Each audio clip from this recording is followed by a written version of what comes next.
I come to you somewhat more bedraggled than usual, sweating somewhat profusely, because Sally and I just got caught in the rain. And now it's rather warm. So, as has been documented much and more in the vlogs of many British booktubers, it's been rather warm in Britain recently, and I haven't complained about it. I just decided there were enough people doing that, so I was just content to meander, to go a bit slower with my day because of how hot it was. You can probably hear Sally in the background as she tries to dry herself off, which is somewhat irksome to think about because she is on my bed doing that. But I'm sure she'll settle down soon. Now, when I woke up this morning, it was persisting down with rain. And I said to Charlie how I was a bit disappointed because today I'd planned on taking Sally to Mac Forest again because the temperature had come down a bit. I knew that it was likely to rain, but I hadn't expected it to be lasting the entire day. Look at my weather app and it tells me that the rain is going to stop at a certain point, so I think that's great. I'll take Sally then. So I take Sally at the point in which the rain has stopped, and basically within 2 minutes of setting foot on the towpath, it was raining again. We got soaked, and my hair currently looks like this because I think that the hairspray has locked the water into my scalp, and I wanted to record a video today, so that's what I'm doing because I'm in work again tomorrow and I don't know when I'll get the opportunity otherwise. Hi everyone, my name is Charlie, and today I'm going to be talking about my week, really. Usually I'd say nothing in particular, but I think I've kind of come past that point. I always talk about the same things: reading, writing, watching, listening to. This is currently the only regular content that is going on this channel, so we just got to cope with that. Shall we go a bit sequentially and do this? Well, actually, what I want to point out as well is that the sun is back. The sun is here.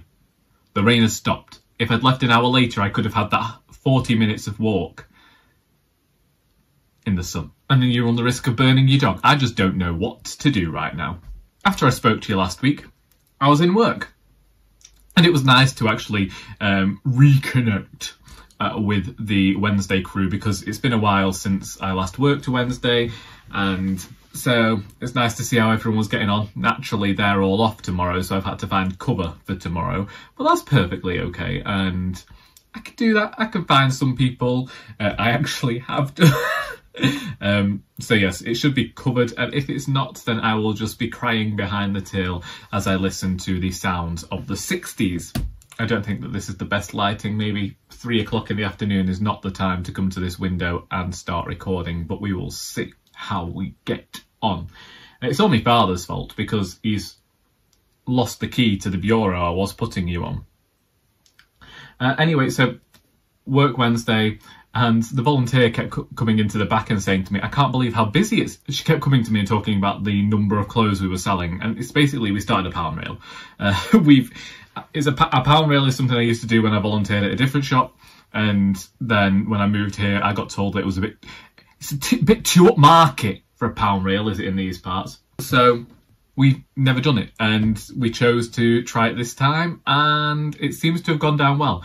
Indeed, we had, after telling you about how we weren't doing that well in sales last week, last week, this week has actually been fantastic for the number of people that have been donating and acquiring. The only want that I had was a few more books, but that's simply because I look for interesting books to stock up my own library, and I shouldn't be doing that because I recently did a huge unhaul, and so these should all be the books that I am focusing on, and that's not happening because on Thursday, well, actually, it was Wednesday night, and I was doing a bit of thinking about well, actually, firstly, let's get into it.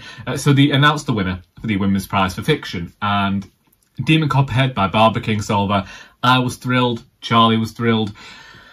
We'd kept saying that we were hoping for Trespasses to be the winner, but Demon Copperhead just, it feels worthy of the title, is all I can say. Although I like Trespasses, and in my mind, I do think that Trespasses surpasses Demon Copperhead just in terms of language and intertextuality and the conversation that it's having. Demon Copperhead, I think, just has more of a richness. We have a protagonist where, once again, I had to remind myself that they were fictional, and it just bears rereading, and I can see more people heading towards Demon Copperhead than I could Trespasses. I don't know, there's just something there that seems more appealing to me, and so yeah, I was glad that Barbara Kingsolver won. The first Kingsolver that I ever read was The Lacuna, and indeed that is the first book that ever got written into my reading journal when I started tracking everything that I read, and so I was thrilled that Kingsolver won, because it just emphasises that I have taste. But from there, I began thinking about the Booker Prize, because that's going to be the next big prize that I perhaps focus on or look at. I didn't really focus on the Women's Prize too much this year because there were only a few books that I actually wanted to read. But I was looking at a list of books that are eligible for the Booker and seeing what they had at my library. I heard about The North Shore by Ben Tufnell, and I will read the blurb so you can see what it was that captured my imagination. You don't pass through the North Shore on the way to anywhere else. It is the end of the road. The village was like many along that wild coast, inhabited by those who had always lived there and always would. The residents know nature's tempestuous ways. They battened down the hatches when the storms ripped through, and they cleared the debris together in the aftermath. But the morning after one particularly ferocious storm, something is washed upon the beach that has never appeared before, something that raises the question of what nature and the North Shore are truly capable of. The North Shore is both a powerful story of transformation and a coming-of-age tale. It speaks of the mysteries that lie between the land and the water, and the ways in which we use myths and folklore to understand the strangeness of the world. I was running the writers group last week, and so I picked this up before I went there, and I had seen an author say on Twitter about this new workshop idea that they have been using, where rather than do a writing burst at the beginning of their workshops, they do a reading sprint. And I thought, well, let's try it with the writers today. And so I brought a few books for them to pick from, and I read for 15 minutes from the North Shore. And I really liked the beginning of the North Shore. It does this thing where I could tell that the author, I believe, is an artist. Well, he's previously the curator at Tate Britain and is the founding director of an independent art gallery and has published widely on modern and contemporary art. Now, this is important to know because it begins very visually, and I said that it was almost cinematic when I was talking about this book to people, where it starts out wide, showing the landscape, and then focuses in on one character, and I thought that that was great. And it was, I appreciated hearing about the land and the way in which the landscape was almost a character of its own. And so the book is told in a few parts: the North Shore, Knotty Entrails, the North Shore, the second part, Napped Flint, and Ariel. And it is the bits that don't have the title North Shore in that I am not liking. So this is where the author has decided to write these reviews of art, basically, and he's telling you about the history of certain art pieces, sculptures, pictures, that sort of thing. And it's one of the things that frustrated me in Ali Smith and has frustrated me by other authors when they've included references to artwork, but then they don't allow you to go and look up the artwork yourself and decide what you think about it. They give you their whole spiel about the history and what they believe about it. And it almost felt as though the writer wanted to give you his opinion about these artworks, didn't really have enough for the novel, so just thrust them in. I don't like them. I feel like another person might see it as bringing the real world into the narrative and adding this level of depth to the tale, but I didn't get that. It just reads as pretentious to me, and it felt as though the writer was just showing off their knowledge of art. And when we went to the North Shore Part 2, I did like how the art that was referenced seemed to be used as an explanation for things that were going on. But then we get to the next part and it has this reveal I did not like and reminded me of Graham McCurdy Burnett last year. And then we started getting all of these flaming film reviews and these synopses of what has happened in classic films. So at the moment, I think I'm about 5 classic films that I've had spoiled for me, which is fine, but because, you know, they're classics, people probably should have seen them by now. But I'm just fed up of this constant reviewing going on. It's like, if I'd wanted to read the Guardian review, I would go and get the Guardian and read the flaming reviews.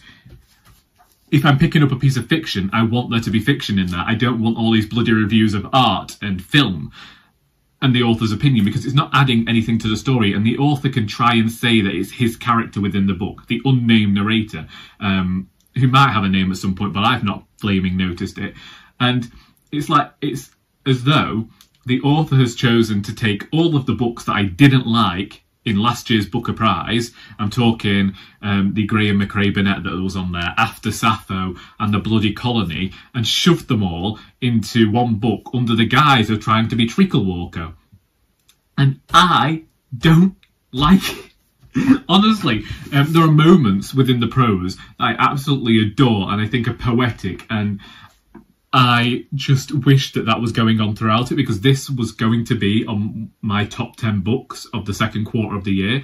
And part of me thinks, should I? Because it's so contentious, because as much as there are parts of this book that I enjoy, I find myself unwilling to pick it up. And it's only a slim volume because I keep getting all these bloody art reviews and all of these, like there's so much within the English folklore that could have been included in this book, rather than going to the Grecian and the Roman myths, at which some point I'm certain that he mixes up the Roman and the Greek gods, and I don't know.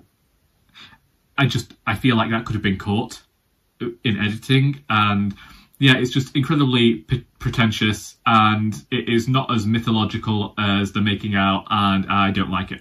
But as well, from the library, I picked up I'm Glad My Mum Died by Jennette McCurdy. So, as we know, Jennette McCurdy was one of the stars of iCarly back in the day and has written this memoir of her experiences. And I wasn't going to read it because it seemed like one of those TikTok books where everybody on TikTok was loving it. But then I saw that Jenny Lawson had blurbed it, and I really like Jenny Lawson. The Books Unbound podcast that I keep listening to and harping on about, they had listened to the audiobook for this memoir and it became a favourite of theirs, and so I thought that I would check this one out. And going back to the Booker theme as to why I picked up The North Shore, I also got Birnam Wood by Eleanor Catton, and I do have an arc of this on my Kindle. I'm not really sure what's going on in this, so shall we read the blurb together? A landslide has closed the Currawai Pass on New Zealand's South Island, cutting off the town of Thorndyke and leaving a sizable farm abandoned.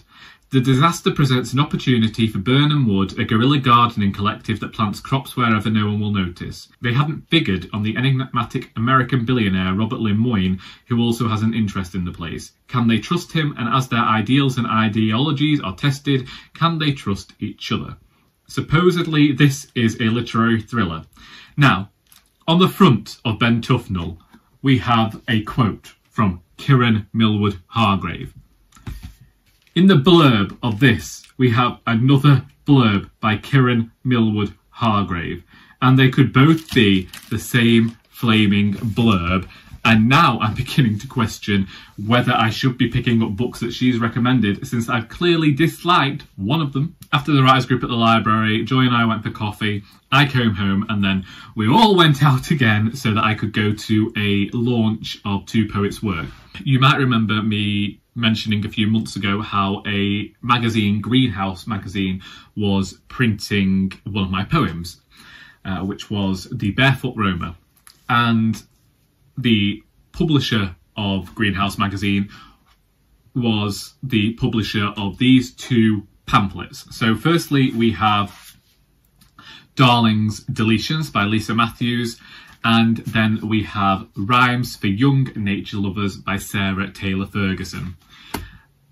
This event that I went to was supposed to take place at Button Warehouse, where we do our open mics, and they had a major power outage, so we had to go to Bate Hall across the road, which was great that they were able to host the poets that evening, but there was a lack of a microphone, so I couldn't really hear the poets as well as I wish I could have done. But coming back, I read Darling's Deletion. So I should say they're published by Night Owl Books, and I will leave a link in the description. But I read them both last week, and I think as pamphlets of poetry, they're certainly interesting in the subjects that they're covering.